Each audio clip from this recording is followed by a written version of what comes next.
그래서 우리는 바울이 이 땅을 살아가는 단 한 가지의 이유, 다시 말하면 분명하고도 유일한 한 가지 목적을 발견하게 됩니다. 바울의 삶의 목적을 발견하는 과정 속에서 우리 한 사람 한 사람이 도전받기를 원하고요. 그리고 그 바울의 그 유일한 그 목표를 나의 것으로 삼아서 하나님께 영광을 드리는 그런 귀한 삶 되기를 주님의 이름으로 축원합니다. 결론부터 얘기합니다. 자, 그러면 바울이 마음속에 담고 그렇게 살아갔던 그런 목표가 무엇인가? 목적이 무엇인가? 유일한 이유가 뭔가? 그러면 이 본문을 찾아본다면 어떤 말씀을 드리겠습니까? 20절에 있어요. 힌트를 드립니다. 20절에 있어요. 네. 살든지 죽든지, 내 몸을 통해서 예수 그리스도의 이름이 존귀케 되기를 원한다 라고 바울은 분명하게 얘기하고 달려가고 있습니다. 이게 그의 목적이에요. 유일한 목적입니다. 그는 살든지 죽든지 그 한 가지 그 목표를 가지고 이 땅을 달려가는 사람인 것입니다. 참 놀랍지 않습니까?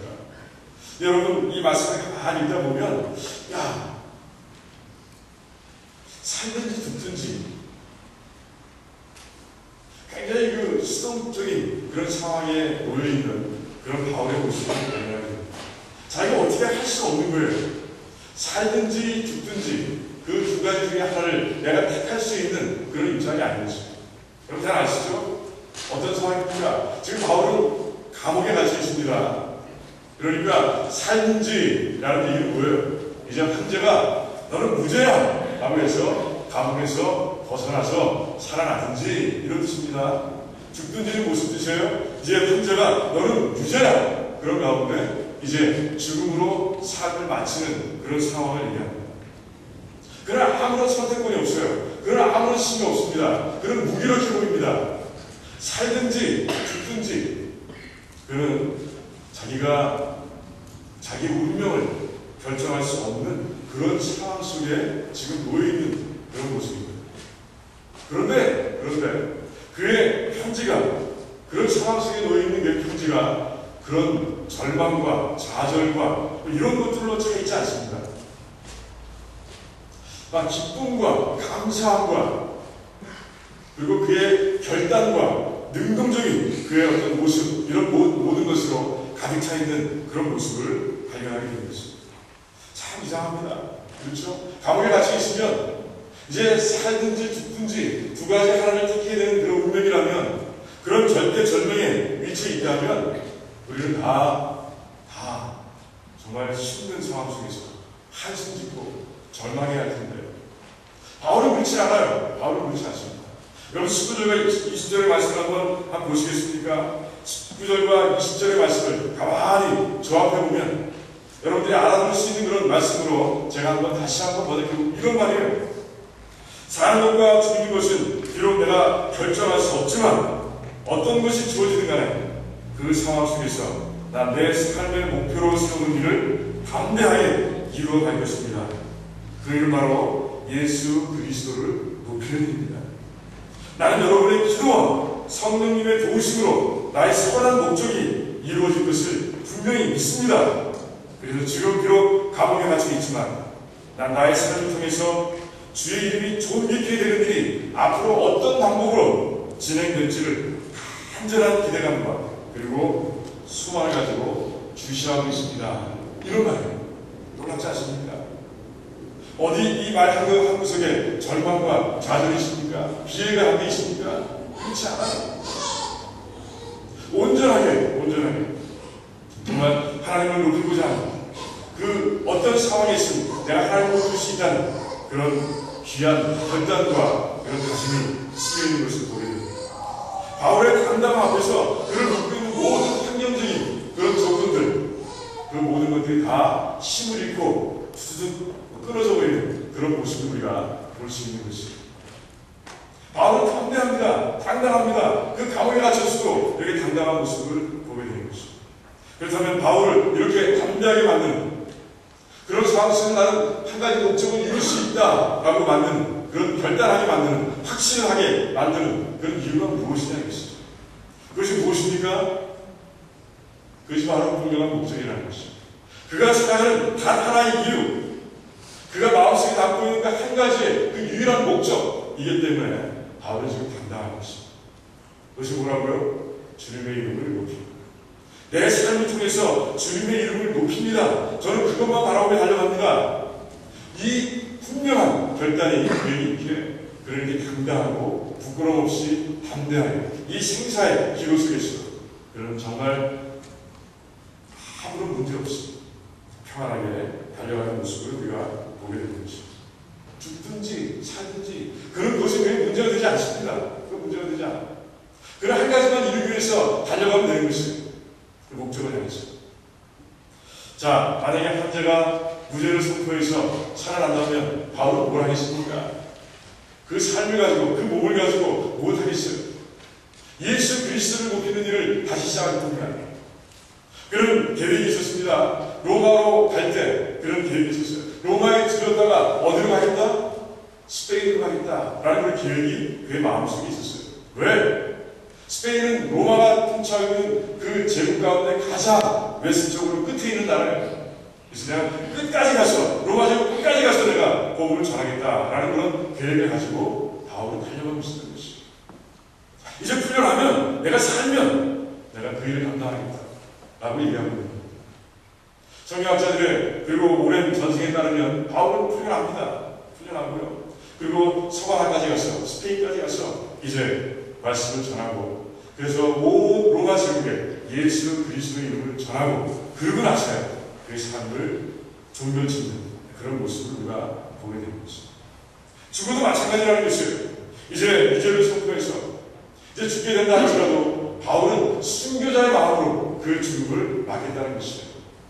여러분들 사도행전을 보면 그 총독 앞에서, 아글과 앞에서 그가 담대하게 복음을 전하는 모습을 보게 됩니다. 여러분, 내가 이 묶여있는 것 외에는 여러분들도 나와 같이 예수 그리스도를 믿어서 구원을 얻기를 바랍니다 라고 바울은 분명히 선포했어요. 죽는 자리에서도 나는 그렇게 할 결단이 되어 있다는 것이에요. 죽는 자리가 할지라도 나는 정말 멋지게 예수 그리스도를 증거하고 죽겠다라고 바울은 얘기하고 있는 것입니다. 그렇게 되면 내가 지금 매여 있는 상황 속에서도 하나님께서는 복음을 진보하게 만들고 계신데, 자신의 순교를 통해서 바울의 담대한 그 순교 가운데서 하나님께서 복음의 진보를 이룰 것을 바울은 분명하게 믿고 있는 것입니다. 그래서 사나 죽으나 살든지 죽든지 나는 예수 그리스도의 이름을 높일 것을 나는 확신한다 라고 이렇게 얘기하고 있는 모습을 보게 되는 것입니다. 이게 바울의 유일한 삶의 목표였어요. 그것이 바로 바울이 살아가고 있는, 이 땅에 살아가고 있는 유일한 이유였다는 것이에요. 여러분 어떻습니까? 여러분 어떤 목적을 가지고 이 땅에 살아가고 있습니까? 한번 마음속으로 한번 생각해 보시기 바랍니다. 유일한 목적이 뭐예요? 돈 버는 것? 자녀에게 잘 되도록 서포트하는 것? 내 이름을 세상에 내는 것? 이런 것입니까? 그렇지 않아요. 여러분도 분명한 목적을 가져야 되는데 그것은 바로 바울의 목적과 다르지 않아요. 여러분들이 그 목적을 여러분들의 삶 가운데 갖고 살아가기 원합니다. 내가 살든지 죽든지 예수 그리스도의 이름만 존귀케 하는 그런 삶이 되길 원한다. 여러분들 그런 분명한 목적을 가지고 이 땅을 살아가시기를 축원합니다. 아마 여러분들 가운데서 아마 이렇게 말씀하시는 분이 있을 거예요. 목사님, 너무 비장, 너무 큰 목표라 저는 가질 수 없습니다 라고 마음속으로 그렇게 고백하고 있는 분도 있을 거예요. 하지만 아니에요. 일면 이해는 되지만, 하지만 여러분들의 답은 분명히 틀린 것이에요. 그렇게 대답했다. 틀린 것이에요. 바울은 여기서뿐이 아니고 이제 자기 확신을 얘기하는 것뿐이 아니라 많은 사람들, 모든 성도들을 향해서 고린도전서 10장 31절에서 얘기하는 거예요. 그런즉 너희는 먹든지 마시든지 무엇을 하든지 하나님의 영광을 위해서 하라 라고 얘기하고 있어요. 우리가 할 수 있기 때문에, 그리고 우리가 해야 되기 때문에 바울은 그렇게 모든 성도들에게 그렇게 얘기하고 있는 것입니다. 할 수 있습니다. 분명히 할 수 있어요. 어떻게 하면 할 수 있는 거예요? 바울에게 수고명이 무엇이었습니까? 복음을 전하는 것이었어요. 온 땅에 다니면서, 이방 땅을 다니면서 하나님의 말씀, 그 복음을 전하는 것이 바로 바울의 수고명이었습니다. 하지만 여러분들은 또 달라요. 여러분들의 은사에 따라서 교회에서 해야 할 일이 다른 거예요. 오늘 찬양 있고 성가를 들었지만 오늘 너무 아름답지 않습니까? 그 찬양과 성가를 맡으신 분들은 이제 열심히 준비하고 그리고 온 마음을 다해서 하나님께 찬양을 드리면 그게 바로 예수 그리스도의 이름을 여러분들의 삶을 통해서 높이게 될 것입니다. 여러분이 많이 목장을 이끄는 목자라면 이제 정말 목원들을 한 사람 한 사람을 우리 마음속에 품고요. 그리고 기도하며 그들이 영적으로 잘 성장할 수 있도록 그렇게 돕는 그런 역할을 감당합니다. 그리고 목장에 모임이 있을 때마다 일일이 전화하고 또 권면하는 가운데 그들이 다 모여서 함께 한 모습으로 하나님께 영광 돌릴 수 있도록 만든다면 그것이 바로 그 사람은 자신의 삶을 통해서 예수 그리스도의 이름을 높이는 것입니다. 이제 좀 쉽죠? 여러분의 은사를 따라서 여러분에게 주어진 직분, 여러분에게 주어진 소명을 철저히 감당하면 그 충성하면 그것으로 여러분은 여러분의 삶을 통해서 예수 그리스도를 높이는 게 되는 것입니다. 교회 밖에 있어도 마찬가지입니다. 이제 예수님께서 주신 말씀들을 지키기 위해서 여러분이 최선을 다하면 되는 거예요. 빛과 수고로 살아가기 위해서 요즘 새벽 예배 속에서 여러분 요즘 생명의 삶을 이루기 위해서 여러분들 끊임없이 듣는 단어가 거룩이라는 단어인 것입니다. 세상 가운데서 정결함을 지키고 그리고 하나님을 향해서 구분된 모습으로 이 땅을 살아가는 것, 그것이 바로 주님께서 원하시는 모습입니다. 그 모습을 이룰 수 있도록 여러분들이 최선을 다하고 말씀과 기도 가운데서 여러분들의 영성을 키워가고 또 심화시켜가고 바꿔간다면 그건 바로 여러분들이 주님의 이름을 여러분들의 삶을 통해서 높이고 있는 것입니다. 그렇게 살아가면 되는 것입니다. 이제 여러분들의 목표를 바울의 목표와 일치할 수 있겠습니까? 네. 세 사람. 제 질문이 좀 복잡했습니까? 이제는 여러분들이 사나 죽으나 예수 그리스도의 영광을 위해서 살기를 결단하십니까? 네. 그게 너무 어렵다면, 정말 여러분들이 먹든지 마시든지 무엇을 하든지 하나님의 영광을 위해서 살기를 여러분 결단하십니까? 네. 결단하신 거예요. 그래서 정말 어떤 상황에서든 어떤 환경에서든 어떤 처지에서든 하나님의 이름을 마음껏 높이는 그런 귀한 삶이 되시기를 주님의 이름으로 축원드립니다. 두 번째, 이 자신의 유일한 목표를 향한 그런 바울의 강한 의지가 21절부터 시작해서 22절까지도 분명하게 드러나고 있는 것을 보게 됩니다. 여러분들 21절의 말씀을 같이 한번 읽어볼까요? 같이 읽습니다. 시작. 이는 내게 사는 것이 그리스도니 죽는 것도 유익함이더라. 아까 이건 빼먹었나요? 이는 내게 사는 것이 그리스도니 죽는 것도 유익함이라. 이게 무슨 말일까요? 아리송하죠? 아리송합니다. 진짜. 내게 사는 것이라는 말은 바로 이 땅에서 자신이 살아가는 이유가 바로 그리스도라. 내가 사는 것이 그리스도라 라는 말은 바로 그 말이에요. 바울이 어떤 삶을 살았습니까? 바울은 어떤 삶이었어요? 처음 시작할 때는 교회를 박해하는 사람이었어요. 성도들을 잡아다가 오래 가지고 너 그거 믿어서는 안 돼! 라고 윽박질렀던 그런 삶이었습니다. 예수 그리스도에게 원수로 살아갔던 그런 삶이었어요. 그런데 그 죄인 중에 죄수를 우리 주님께서 다메섹 도상에서 만나주셨어요. 그런 가운데 은혜를 보여주시고 사랑을 보여주시고 바울을 구원하셨어요. 이제는 영원한 생명을 누릴 수 있는 그런 주님의 성도로 만들어줍니다. 그게 얼마나 감사하겠습니까? 그것뿐이 아니에요. 주님께서 이제 또 소명을 주셨어요. 이제 너는 이방 땅을 다니면서 이제 복음을 전하는 그런 사명을 감당하라 라고 사명까지 주셨어요. 그냥 괴수를 구해주신 것만으로 감사한 거예요. 하나님께서는 바울에게 그런 특별한 소명까지 불어넣으십니다. 그래 얼마나 감사하겠어요. 예수 그리스도가 전부죠. 그것뿐이 아니었어요. 근데 그런 어려운 삶을 살아갔습니다. 그 선교를 하는 과정 속에서 너무나 많은 어려움을 겪었어요. 하지만 그때마다 예수 그리스도께서 임하시고 예수의 영이 임하셔서 그의 삶을 돕고 그리고 그가 그 삶을 잘 감당할 수 있도록 그렇게 이끌어주시는 그런 예수 그리스도를 지금까지 바울은 채워온 거예요.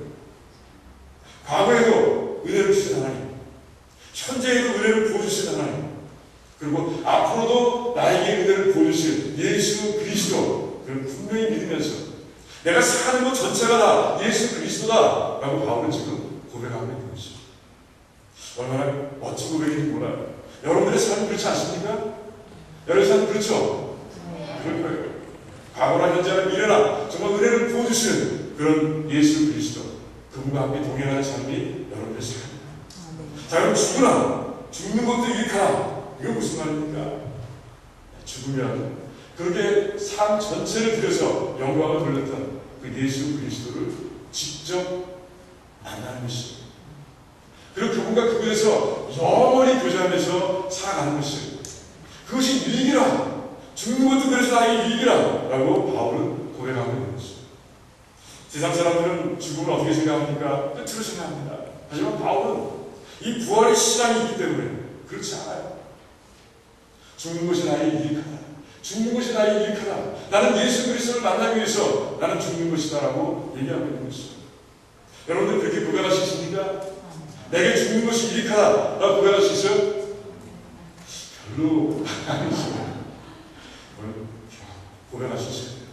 그게 바로 부활의 신앙을 가진 사람들의 모습인 거예요. 그런데 이제 22절과 23절을 보니까 갈등하는 바울의 모습을 보게 됩니다. 22절 보니까 만약 육신으로 사는 이것이 내일의 열매인지인데 라고 얘기합니다. 먼저 얘기하는 것이죠. 내가 살아서 이 땅을 다니며 복음을 전하는 것, 그걸 통해서 많은 사람들을 일으켜 세우고 각곳에 교회를 세우는 것, 이것이 나의 열매인데 내가 해야 할 일인데 라고 바울은 얘기합니다. 두 번째는 어떤 얘기를 합니까? 그런데 그리스도와 함께 있는 욕망, 이것이 나에게 더 좋은데 이 두 가지 사이에서 갈등하고 있는 바울의 모습을 보게 됩니다. 바울은 기도를 해야 되겠는데 그 중에 어떤 것 하나든 놓고서 기도해야 할 텐데 이제 바울이 망설이고 있는 것이에요. 왜? 두 가지가 다 좋은 거예요. 그런데 자기에게 더 좋은 게 뭐예요? 죽는 것이라고 되어 있어요. 여러분들 그렇게 고백할 수 있어요? 내게 더 좋은 것이 죽는 것입니다 라고 고백할 수 있어요? 바울이 고백하고 있는 거예요. 이해가 됩니다. 여러분들 바울이 어떤 상황 속에서 복음을 전해 다 아시잖아요. 정말 죽을 뻔한 고비를 얼마나 많이 오고 있습니까? 배가 3번이나 파산하는 가운데 죽을 뻔한 고비를 오고 있고요. 또 회장에 엄청 맞아서 등짝으로 아마 그가 많이 드신 흔적으로 가득 계실 거예요. 감옥에 갇히기도 하고요. 그리고 돌에 맞아서 죽을 뻔하게 됐던 그런 바울의 모습. 추위를 건드려야 하고요. 그때 뭐 자동차가 있습니까? 뭐가 있습니까? 늘 걸어다니는 것이죠. 배 타고 다니는 거 추위 건드려야 되고 먹을 게 떨어지면 배고픔을 견뎌야 되고 이런 속에서 그런 승리를 감당했어요. 그러니 이제 쉬고 싶은 거예요. 이제는 스페인을 제외하고 이 로마까지 와서 복음을 전했으니 이제 모든 걸 다 내려놓고 여기서 이제 23절에 보면 떠나서라고 되어 있지 않습니까? 이 떠나서 라는 이 표현은 무엇이냐면 어떤 표현이냐면 이제 나의 천막을 다 걷고 이제 가는 걸 얘기합니다. 이 땅에서 살아왔던 육신이라는 장막을 다 걷고 이제는 하나님께 가는 것을 얘기하는 거예요. 그러고 싶은 거예요. 이제 나머지 일들은 이제 다 다른 사람들에게 맡기고 싶은 거예요. 디모데에게, 디도에게, 자기가 세운 그 사람들에게 다 맡기고 이제는 떠나고 싶은 마음이 바울의 마음인 것이죠. 그런데 그는 무엇을 택합니까? 어느 쪽을 택하는 거예요? 이 땅에 살아있는 것을 택하는 거예요. 왜? 그는 아직도 하나님의 소명이 남아있는 것을 알았어요. 이 땅에 있으면서 이 빌립보 성도뿐이 아니고 정말 믿음의 성도들의 믿음을 더 키워야 되고 그리고 교회를 세우지 못한 곳에 가서 교회를 세워야 되는 그 일이 자기에게 남아있으며 그것이 바로 자기에게 유익이 아니라 너희들에게 유익인 것을 그는 분명히 알았던 것입니다. 너희는 무엇입니까? 믿음의 성도들을 얘기합니다. 그 믿음의 성도들이 모여있는 곳은 뭐예요? 교회를 얘기하는 것이죠. 교회의 유익이 되기 때문에 교회의 머리는 예수 그리스도예요. 즉 예수 그리스도께 그것이 유익이 되기에 나는 내가 좋아하는 저거 택할 수가 없다. 나는 예수 그리스도께서 원하시는 그 길을 나는 택해야 되겠다라고 바울은 고백하고 있는 것이죠. 놀랍지 않습니까? 자기가 원하는 것이 아니라 하나님께서 원하시는 것을 그를 택하고 있는 것이죠. 그런 가운데 그 삶을 통해서 하나님께서 또 일하시고 또 이 땅에 복음을 편하게 하시는 그런 모습을 우리가 지켜볼 수가 있는 것이죠. 존 프로킨스라는 분이 한 분이 있어요. 1930년에 그 남부 지역의 소장농으로 태어났습니다. 남부 지역의 소장농이면 거의 100%가 다 아프리칸 아메리칸이었습니다. 근데 그는 이 어릴 적에 심한 상처를 받습니다. 왜냐하면 자기 형이 자기 눈앞에서 경찰에 총에 맞아서 죽는 모습을 봤어요. 그 트라우마처럼 그 인사이드에 자리 잡고 말았어요. 그래서 그는 그 자리에서 도망갑니다. 그래서 캘리포니아로 와서 삶을 정착하는 것입니다. 그리고 거기서 예수 그리스도를 진짜 만나게 됩니다. 그런데 예수 그리스도를 만난 후에 그의 마음 가운데 자꾸 부담이 들었어요. 어떤 부담? 미시시피로 돌아가라.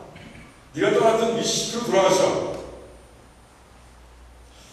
너희 형처럼 그 죽은 너희 형처럼 억울하게 살아가라.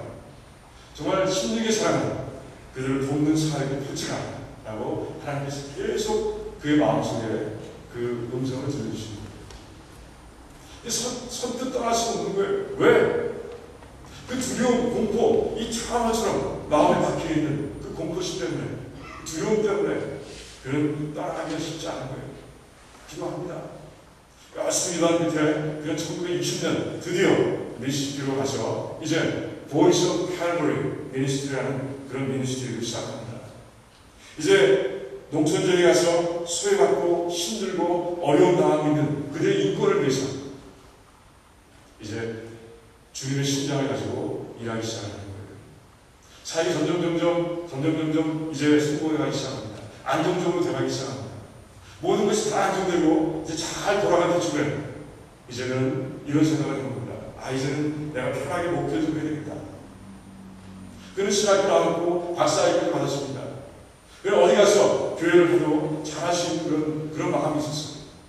다시 그는 떠나왔던 캘리포니아로 다시 와서 이제 목회의 자리를 찾기 시작합니다. 1982년이 되었습니다. 그런데 하나님은 거기에 뜨시지 않으셨어요. 그의 친구를 통해서 그는 블러드 코너라는 곳을 방문하게 됩니다. 피해 교차로, 피해 교차로라고 아마 번역이 될 것 같은데 피해 교차로라고 불리는 장소에 가게 된 것입니다. 파사데나에서 북서쪽으로 얼마 가면 있는 그런 지역입니다. 왜 피해 코너냐? 왜 블러드 코너라고 불리냐? 그것은 마약상들과 그리고 매춘업체들로 가득한 곳이었어요. 그래서 미국 전역에, 그 당시 미국 전역에서 낮 가운데서 범죄율이 가장 높은 지역이 바로 블러드 코너였어요. 그러니까 이 대낮에도 그냥 다닐 수가 없는 거예요.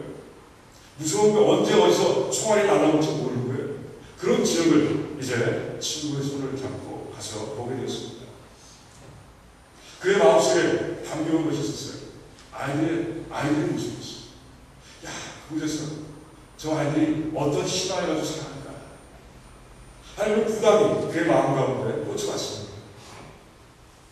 마약사들이 시키면 그 돈 몇 푼 벌겠다고 아이들이 쪼르르 심부름하고 하다가 이제 총에 맞아 죽고마는 그런 현실들을 바라보고 있어. 그의 마음이 너무나 아팠던 거예요. 돌아왔습니다. 아내 와서 기도하기 시작합니다. 기도의 제목은 두 가지예요. 내가 편안하게 목회하면서 그들을 위해서 기도할 것이냐, 아니면 내가 그 현장에 직접 들어가서 그 블러드 코너를 천국으로 바꿀 것인가. 그런 두 가지를 놓고 열심히 기도합니다. 그러다 존 프로킨스 그 목사님은 이제 그곳으로 들어가려고 결정하는 거예요. 들어갑니다. 1년 동안 힘들었어요. 하지만 그런 기도하며 동역자들을 구했고요. 그런 가운데 포기하지 않고 그 사역을 감당했습니다. 이름도 멋지게 붙였어요. 하람비 미니스트리. 하람비가 무슨 뜻인지 모르시겠죠? 아프리카 케냐 말입니다. All pull together. 모든 사람이 함께 이끌고 가자, 끌고 가자. 그런 가운데 이 지역을 변화시키자. 이런 뜻이었어요. 하람비. All pull together. 처음에 너무나 어려웠습니다. 그 매체장들과 그리고 마약상들이 계속해서 위협합니다. 총을 쏴대고요. 화약병을 던지고요. 그런 가운데서 정말 1년도 못 가서 그 미니스트리는 그냥 접는 것은 아닌가 하는 생각을 했어요. 아이도 마찬가지였어요. 방과 후에 우리 집에 와라. 우리 집에 오면 먹을 게 있고 놀거리가 있고 또 공부도 가르친다고 얘기했지만 아이들이 오지 않는 거예요. 그들의 소원에 쥐어주는 그 돈, 그 달콤한 유익을 받아서 그들은 마약, 신고하는 일, 그런 일을 즐기는 거예요. 그리고 자꾸 화염병이 던져지고 총알이 박히고 하는 그런 시큐리티도 그 아이들에게 문제가 됐던 거예요. 부모들에게도 문제가 됐던 거예요. 하지만 그런 가운데서도 기도하고 말씀 보고 그리고 하나님 주신 소명을 더 단단히 그렇게 마음속에 심으면서 그들의 사역을 시작했습니다. 그리고 꾸준히 이루어갔습니다. 1년 후에 모든 게 다 바뀌고 말았습니다. 포기하지 않는 그들을 바라보면서 이제 마약사들이 떠나기 시작합니다. 이곳은 틀렸어. 떠납니다. 그 목사님 뒤쪽은 매춘 장소였는데 그것도 다 철수하지 나갑니다. 그런 가운데 이제 아이들이 몰려오기 시작합니다. 지금은 낮이면 주중이면 그 놀기 위해서 그리고 음식을 먹기 위해서 그리고 공부를 배우기 위해서 오늘 아이들은 북적북적대고 그리고 주말에는 예배 드리기 위해서 몰려온 어른들과 아이들 가족들을 위해서 이제 북적북적거리는 그런 곳이 되었다고 합니다.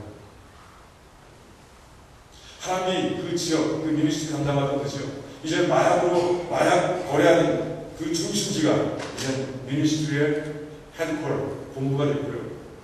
그런 가운데 그 지역은 이제 범죄율이 거의 제로까지 떨어지는 그런 지역으로 바뀌었습니다. 놀랍지 않습니까? 자기의 뜻은 다른 데 있었습니다. 하지만 자기의 뜻과 자기의 원하는 것을 다 내려놓고 주님의 뜻을 이루기 위해서 달려갔던 그 한 사람, 평범한 사람이죠. 존 홀킨스. 우리가 다를 게 뭐 있습니까? 그 평범한 한 사람의 삶을 통해서 그 블러드 코너가 이제 8분의 플레이스로 바뀌는 그런 놀라운 역사가 일어난 것입니다. 저는 여러분들이 그런 평범하지만 평범하지 않은 그리스도의 제자들이 되기를 원합니다. 여러분들 많죠. 이 땅을 살아가면서 정말 여러분들 뜻을 이루고자 하는 것들 많습니다. 하지만 그것이 만약에 예수 그리스도의 영광을 드러내는 일에 그것이 방해가 되거나 아니면 서로 상치되거나 그런다면 여러분들은 여러분의 뜻을 과감하게 내려놓을 수 있는 그런 모습이 됩니다. 그것이 바로 살든지 죽든지 주님의 이름을 높이는 그런 삶의 모습인 것입니다. 그런 삶을 살아갈 때, 그런 분명한 목표의식을 가지고 여러분이 달려갈 때 여러분의 삶을 살면서 우리 하나님께서 이 땅을 평화시키시는 것입니다. 여러분 한 사람 한 사람이 그런 귀한 성도들이 되시기를 주님의 이름으로 축원합니다. 기도하겠습니다. 같이 한번 기도하기 원합니다.